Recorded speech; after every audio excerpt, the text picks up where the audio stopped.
Good morning, class. So, till now we have done the Hess law, Born-Haber cycle, first law of thermodynamics. We have completed all this. So, today we are going to start with this limitation of first law of thermodynamics. See, first law of thermodynamics says that energy of the universe remains conserved. That means it neither created nor destroyed. Okay. So, what is the reason that a particular reaction takes place and while others doesn't? Okay, so what is the reason behind it? As for example, like in chemistry lab also, you people have heard so many times that if we add the zinc in copper sulfate solution, it gives the color. Yes, it gives the color change, it gives the reaction. But if you do the same thing like inverse way, that means you are adding copper in zinc sulfate solution, then there is no reaction.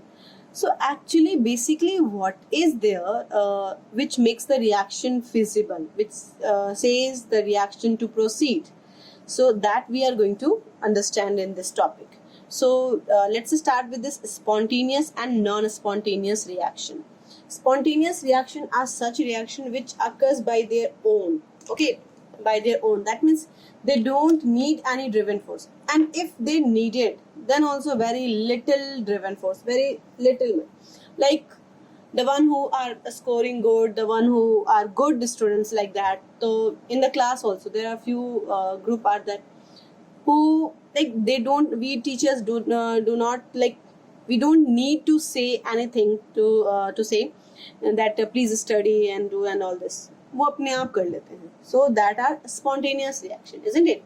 मतलब कुछ ऐसे बच्चे होते हैं, those who are in 75%, 85%, and बेटा you can do, yes, I will help you, this that. If the teacher says, then that students also start performing well. So that means it needs some driven force. इसने छोटा सा initiation मांगा. But there are few students जिनको ma'am ने कहा बेटा पढ़ लो, नहीं पढ़ा, बेटा चॉकलेट दूंगी, नहीं, पार्टी दूंगी, नहीं, कुछ गेम्स पीरियड दूंगी, नहीं. सो मतलब तुम चाहे मर्जी जो भी कर लो, okay, they are not going to study, they are not going to, like, पढ़ना ही नहीं है उनको. So they have thought of this कि हाँ भाई नहीं पढ़ना तो नहीं पढ़ना, whatever the teacher is saying, let them do. So that type of students are called like, if such type of reactions are there, then it will be called a non-spontaneous reaction. So let's start with the definition. Okay, so here's the definition. Spontaneous process, a process which is self-driven or which needs little initiation, are called a spontaneous reaction. Yes, that self-driven अपने आप हो जाते हैं or they need some initiation. Example like evaporation of water. We don't have to give any energy, extra energy. Automatically it will evaporate. Dissolution of sugar and common salt. If you are keeping the sugar or the salt in the water, if you are not even stirring, so it will dissolve, but it will, yes, it will take time, but it will dissolve, isn't it? Similarly, conversion of nitrogen oxide into NO2 in presence of oxygen. Like oxygen we are not going to give, it is in atmosphere. So from that, there it takes the oxygen and convert into NO2 gas.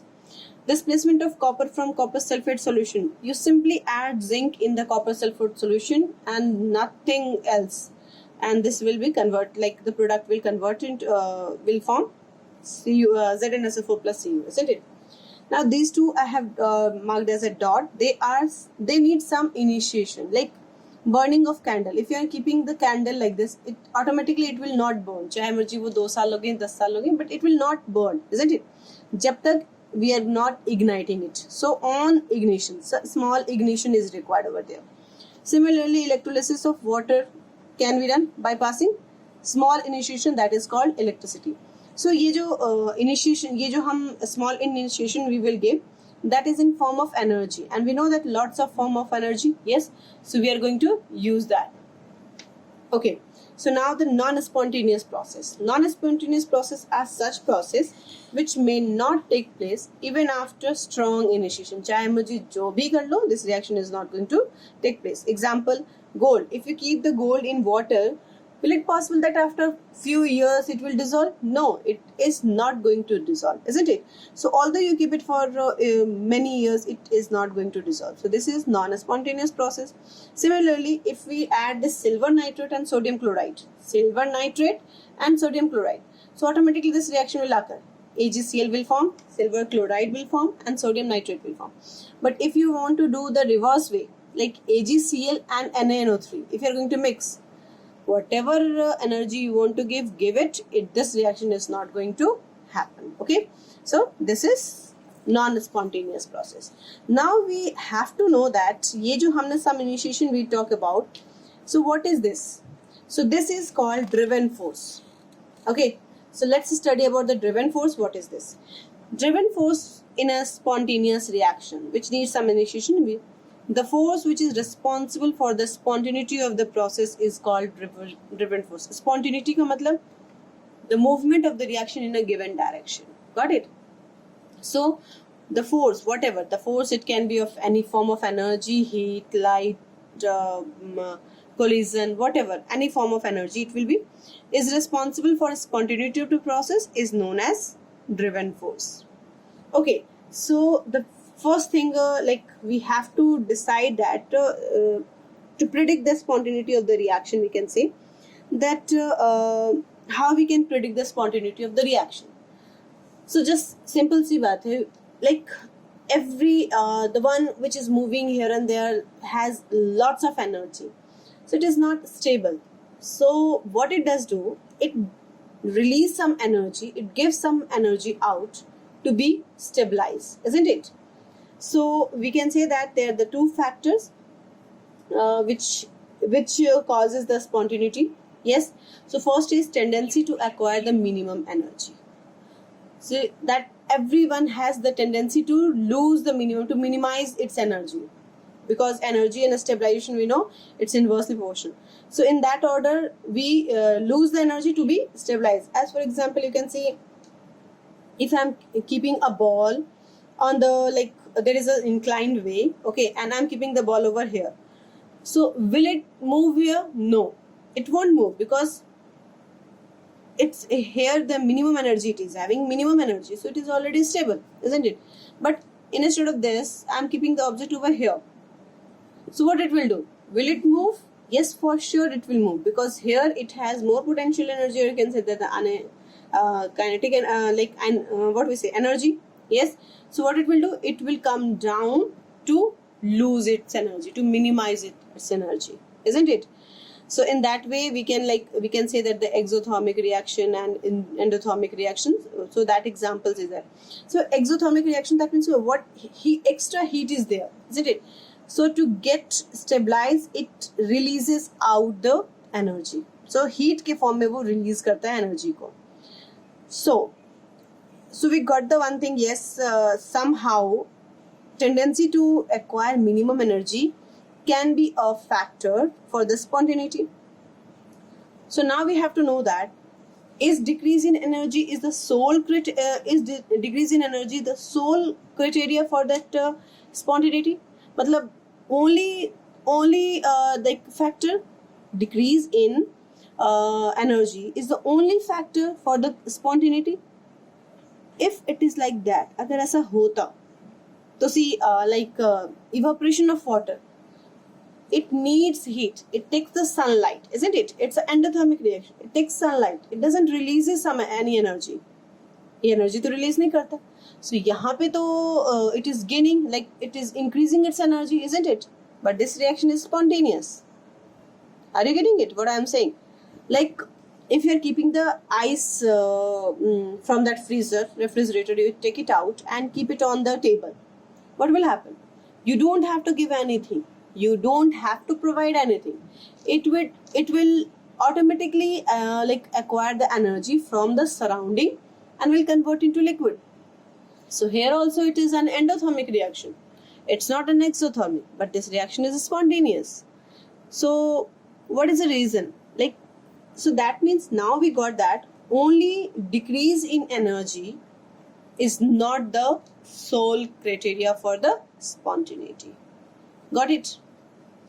So this was the one factor. Second factor was, I will write it. First, let me explain. Second factor was tendency to maximize the randomness or the disorderness. Like जितना ज़्यादा randomness और disorderness कहने का मतलब है we have a special name for this, and the name is entropy. Okay, so let me write this that about the energy, and then I will explain about the randomness or disorder. So here, okay, I have written that about this.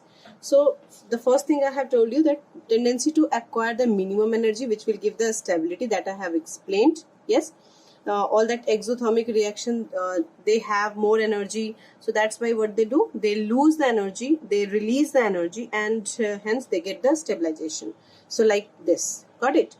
So now the thing, that question I have asked, that is decrease in energy a sole criteria for spontaneity? It's not like that. अगर ऐसा होता तो all that, so if it is like that, then all the endothermic reaction would not be like spontaneous, isn't it? Because they need the energy, so they are, anyhow they are increasing their energy, isn't it? So that means they will not be available, but these are also spontaneous. So now let's move to this. So we can conclude that the tendency to minimize the energy can't be the sole criteria for the spontaneous change. It's not only. So what is the next thing? That is tendency to have maximum randomness or disorderness. Randomness or disorderness, you can say that unorganized way, like the air molecules, they are, why they are spontaneous, the flow of air is spontaneous because they are moving here and there is no fixed direction for them, it is moving in all around, so there is more random, isn't it? Like if I'll say everyone, you just sit on your decks, so every student is sitting in on his or her decks, so it is a organized we can say organized system, isn't it? But if like lunchtime, if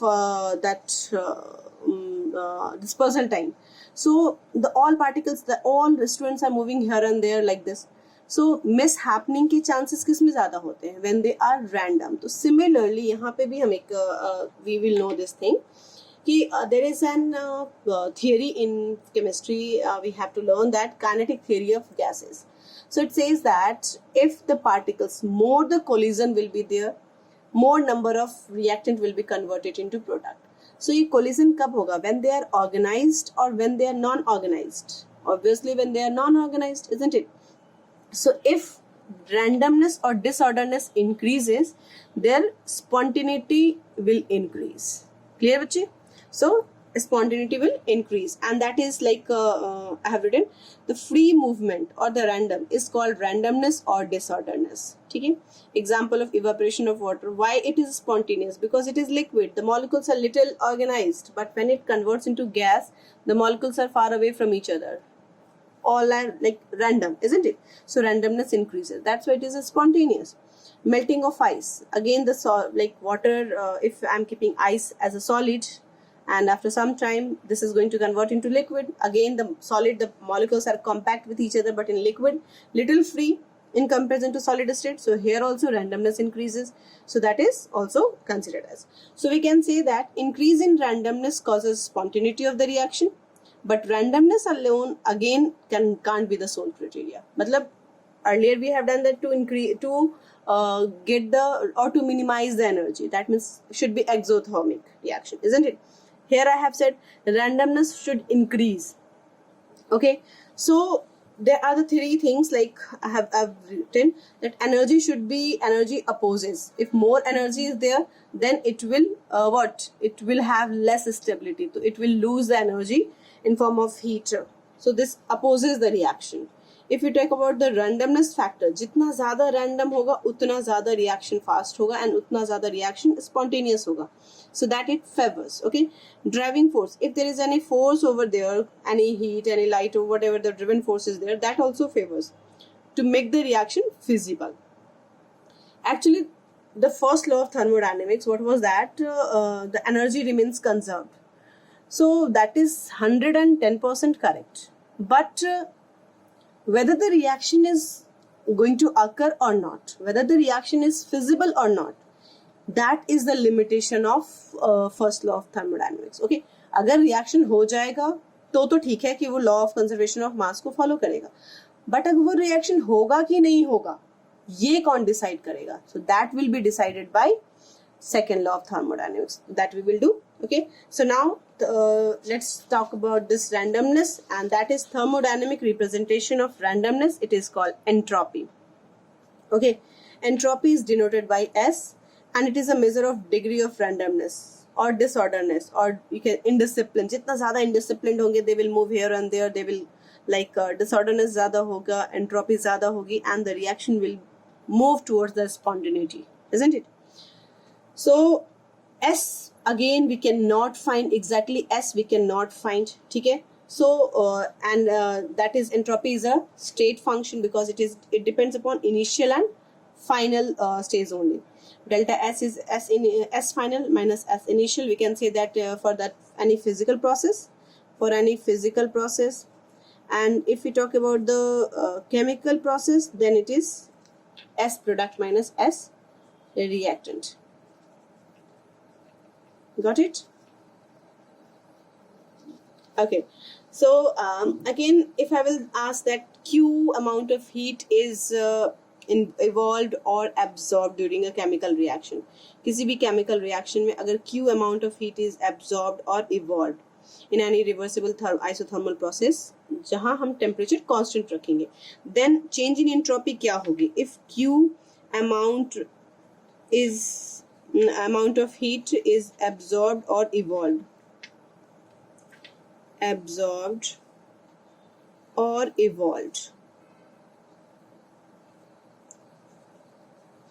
then जो entropy change होगी, that will be equal to Q upon T, the amount of heat given to that, isn't it? And that we will talk about the reversible isothermal process. We will talk about the reversible isothermal process.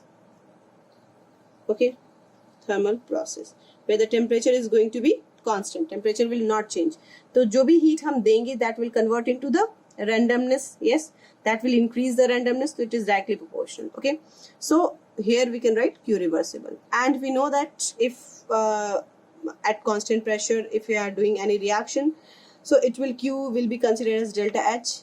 Now you can ask, ma'am, here too we are using isothermal, that means temperature constant, so why you are talking about pressure? So see, as in that case only I have explained that maximum 90 to 95% reactions occur at the constant pressure, so we have to assume that it is at a constant pressure, so that can be delta H, isn't it?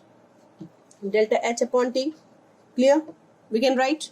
So here or we can find this, so this formula will be used, and we can find that delta H is equal to T delta S. This can also be a formula, and it is used. Okay, so now we will learn about the something like what is the physical significance of entropy. क्या physical significance है इसका? So if entropy increases, randomness or disorderness increases, and such process becomes spontaneous. अपने आप वो react करेंगे, collision होगा, they will result in more product, and that's why that will be considered as spontaneous. Got it? Okay, so you can see that all the natural phenomenon, they are spontaneous. How that there is a mountain, बड़े-बड़े rock होते हैं, when their landslide is there, and they split into the small rocks, and even powder also. But you can see this is the spontaneous process. ये अपने आप होता है. We are not going to provide any external agency over there, external heat, temperature or something over there. This is a spontaneous process, isn't it? So it is like physical significance here, that if entropy increases, randomness or disorderness increases, like evaporation of water. You can see, yes, like jitne bhi, like you can see that the water is coming from that fall up to down. So first law of thermodynamics maintained that total energy remains conserved, potential energy will convert into kinetic energy. But this is that the water can fall from up to down, but can this process be back? No. So as I have told you that all that irreversible, natural processes are irreversible, and that leads to our second law of thermodynamics. So let's start with the second law of thermodynamics. Second law of thermodynamics, actually this is the only law which govern whole universe process. Universe में जितने भी process हो रहे हैं उनको सिर्फ एक यही लॉ जो है वो एक्सप्लेन कर सकता है, ठीक है. And that is mentioned in Theory of Everything, so you can read that book, you can go with this. So this second law of thermodynamics, actually it explains the feasibility of the reaction, whether the reaction is feasible or not. Like in the first very first time I've told you that AgNO3 when reacts with NaCl, it can form the reaction, it can do the reaction, it can form another product of AgCl and NaNO3. But if we want to do it reverse, this reaction is not possible. So why not possible? This was not explained by the first law of thermodynamics. So these were the limitation. So actually second law of thermodynamics is there to remove the limitation of first law of thermodynamics. Got it? So second law of thermodynamics says that all spontaneous process or naturally occurring process are thermodynamically irreversible. They cannot be reversed. You can check an example. क्योंकि जितने भी natural process है they cannot be irreversible. जितने भी spontaneous process होते हैं in general, they cannot be irreversible. They are irreversible. Yes, if we give some external agency, if we give some external thing, then only it can be. The spontaneous reaction can be reversed only with the help of external agency. हमें कुछ उल्टा force ज्यादा लगाना पड़ेगा, then only this reaction will be spontaneous. In general, the spontaneous reaction are irreversible. Third point says that, second law of thermodynamics says that the entropy of an isolated system increases if it is in spontaneous in a particular direction. अगर कोई reaction किसी particular direction में spontaneous है, तो we can say that yes, entropy is going to increase over there. Then only the reaction is spontaneous in a given direction. If x change into y is possible, that means y में randomness ज़्यादा होगा x के comparison में. Are you getting it? Got it? समझ में आई बात? Yes, okay. Now next thing is said that in a non-isolated system, total entropy of both the system and surrounding must be positive or must increase. Next point, it says that in any non-isolated system, which is not isolated, the total entropy of both the system and surrounding must be positive or must be increased. If you will take the total entropy for the system and the surrounding, it should be greater than 0. Or another one, the total entropy of the universe must tend to, this can be written like this also, can be the total entropy of the universe must tend to increase in the positive process. Positive in a process, positive होना चाहिए. Delta S total should be greater than 0, which can also be written as delta S system plus delta S surrounding. Got it? So this is all about the second law of thermodynamics. Now, how this entropy, what are the all three factors together which makes the reaction spontaneous and all, that we will do in our next class. Till then, thank you class.